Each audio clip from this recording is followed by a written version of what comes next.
एक नगर में एक धनी सेठ रहता था। उसका एक पुत्र था। उस पुत्र के अलावा उसका कोई भी नहीं था। एकलौती संतान होने के कारण पिता ने उसे बहुत ही लाड प्यार में रखा, जिस कारण पुत्र पूरी तरह से पिता पर ही निर्भर हो गया था। शुरू से उसने कुछ भी नहीं सीखा। पिता को यह आभास ही नहीं था कि एक दिन सभी की तरह उनकी भी मृत्यु हो जाएगी। और एक दिन ऐसा ही हुआ। पिता बुरी तरह बीमार हो गए। जब पिता को लगा कि वह मृत्यु को प्राप्त होने वाले हैं, तो उन्होंने अपने पुत्र को बुलाया और अपने पुत्र से कहा, बेटा, मैं सोचता था कि अभी तो मैं बहुत जी लूंगा, लेकिन मुझे नहीं पता था कि मेरी मृत्यु का समय इतनी जल्दी आ जाएगा। मैं तुम्हारे लिए बहुत चिंतित हूँ। तुमने कुछ ज्यादा सीखा भी नहीं है, इसलिए मेरी एक बात ध्यान रखना। अपनी समझ से कार्य करना, दूसरों पर निर्भर मत रहना। दूसरों की हर बात मानना जरूरी नहीं है।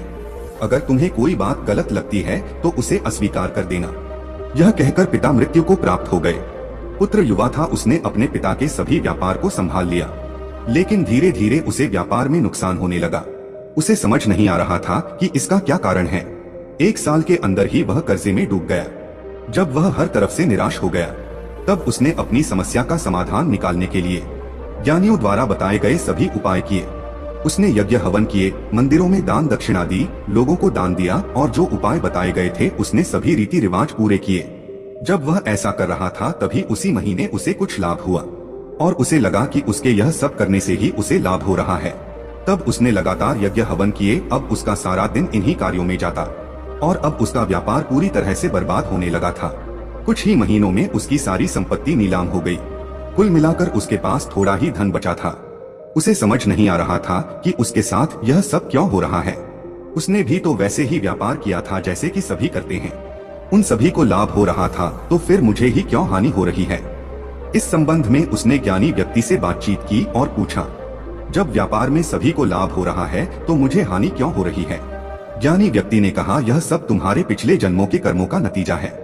तुमने अपने पिछले जन्मों में बहुत लोगों की संपत्ति को छीना था, लूटा था। इसी कारण तुमसे सब कुछ छीन लिया गया है।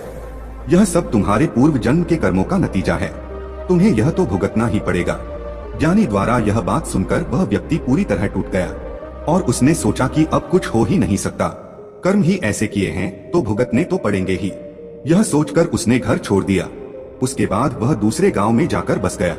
उसने सोचा कि व्यापार में तो उसे नुकसान ही हो रहा था, क्यों ना जमीन लेकर उस पर खेती की जाए। वहां उसने कुछ जमीन खरीदी और उस पर खेती करने का विचार बनाया, लेकिन उसे खेती करनी भी नहीं आती थी। इसीलिए उसने कुछ लोगों को पकड़ा और उन्हें कुछ पैसे देकर उनसे अपने खेतों में बीजों को डलवाया और उनसे कहा कि इन बीजों की देख रेख करना और फसल अच्छी होनी चाहिए। धीरे धीरे फसल बड़ी हुई और फसल पकने का समय आ गया। उसने अपने खेतों पर जाकर देखा तो वह दंग रह गया। पास के खेतों में खूब अच्छी फसल लहरा रही थी, जबकि उसके खेतों में फसल टिक ही नहीं रही थी। लगभग आधी फसल उसकी खराब हो गई थी। बहुत सारे बीज जमीन से बाहर नहीं आए थे। वह गहरी निराशा में चला गया। उसने सोचा कि पूर्व जन्म के कर्म मेरा पीछा नहीं छोड़ेंगे। मैं कभी कुछ नहीं कर सकता। मैं कुछ भी करूं सब कुछ मुझसे छीन लिया जाएगा। पता नहीं क्यों मैंने पिछले जन्म में लोगों की संपत्तियां छीनी थी।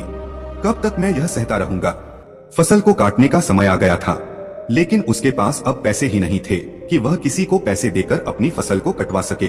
उसने कई लोगों से विनती की कि उसकी फसल कटवा दें, वह पैसे बाद में दे देगा, लेकिन कोई भी तैयार नहीं था। उसने कहा कि मेरे पास थोड़े पैसे हैं, अभी वह उनको ले ले और बाकी मैं फसल कटने के बाद दे दूंगा। लेकिन इस बात पर भी कोई तैयार नहीं हुआ। उसे लगा कि उसकी फसल खड़ी की खड़ी ही बर्बाद हो जाएगी।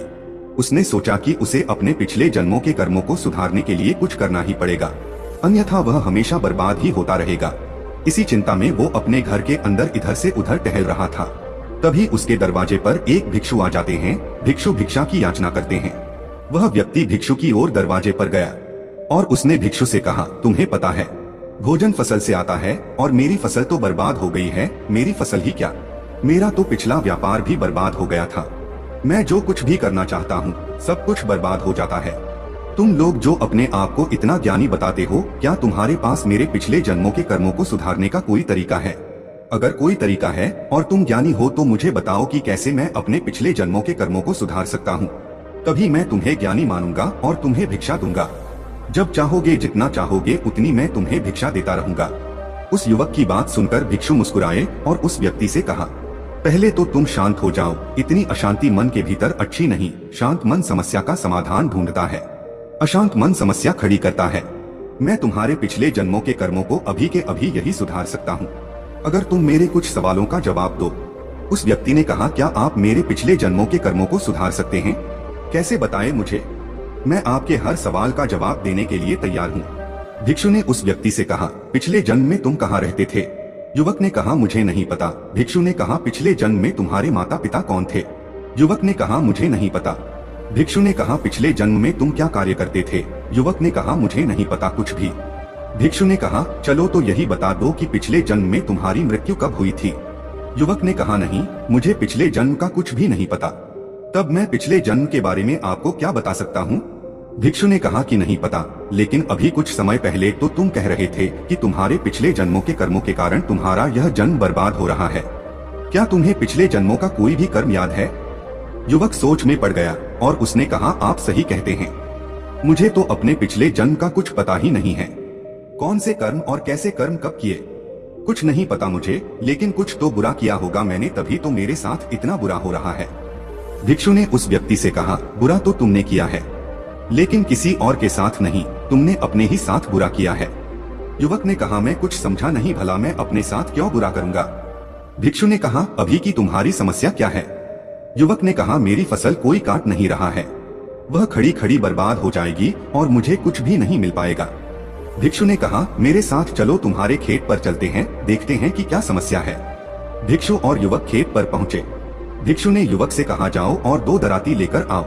युवक 2 दराती लेकर आया और भिक्षु ने कहा, देखो, इस प्रकार से फसल को पकड़ते हैं और इस तरह से काट देते हैं, फसल को इकट्ठा करते हैं और उसके बाद बांध देते हैं। अब तुम इसी प्रकार से फसल को काटो और इकट्ठा करो। युवक ने कहा, यह मेरा काम नहीं है, मैं यह कैसे कर सकता हूँ? फसल काटना बहुत मेहनत का काम है, यह मेरे बस की बात नहीं है। भिक्षु ने कहा, यह फसल तुम्हारी समस्या नहीं है, समस्या यह है कि तुम आलसी हो गए हो। तुम परिश्रम करने से डरते हो, तुम चाहते हो सब अपने आप हो जाए। तुम कर्महीन हो और एक आलसी व्यक्ति के पास धन, संपदा, घर, व्यापार, मान सम्मान कुछ नहीं रहता, सब छिन जाता है। क्या तुमसे यह सब कुछ छिन गया है? और तुम चिंता मत करो, अगर तुम इसी प्रकार आलसी रहोगे तो यह फसल ही क्या, यह खेत, तुम्हारा घर और जो कुछ भी थोड़ा बहुत बचा कुचा तुम्हारे पास है, वह सब कुछ छिन जाएगा और अंत में तुम भोजन के लिए भी दूसरों पर आश्रित हो जाओगे। तुम कहते हो तुम्हारे पूर्व जन्मों के कर्म बुरे हैं, जिनका तुम्हें ज्ञान भी नहीं है। तुम्हारे इसी जन्म के कर्म बुरे हैं। आलस्य भी एक कर्म है। जब तक तुम बुरे कर्म करते रहोगे तब तक तुम ऐसे ही पतन की ओर बढ़ते रहोगे। युवक ने कहा, मैं आलसी नहीं हूँ, आप गलत बोल रहे हैं। भिक्षु ने उस व्यक्ति से कहा, कोई भी आलसी व्यक्ति यह मानने के लिए तैयार नहीं होता कि वह आलसी है, जैसे कि तुम नहीं मानोगे कि तुम आलसी हो।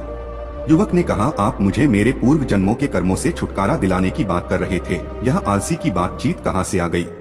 भिक्षु ने कहा, ठीक है, मैं तुम्हें तुम्हारे पूर्व जन्मों के कर्मों से छुटकारा दिला सकता हूँ, लेकिन इसके लिए तुम्हें मेरा एक कार्य करना होगा। अगर यह कार्य तुमने ठीक से कर लिया तो तुम्हें तुम्हारे पूर्व जन्म के कर्मों से मुक्त कर दूंगा। युवक ने कहा, बताइए मुझे क्या करना है, मैं अवश्य कर लूंगा। भिक्षु ने उस व्यक्ति से कहा, देख लो, तुम आलसी हो, शायद तुम ना कर सको, फिर मुझे मत कहना।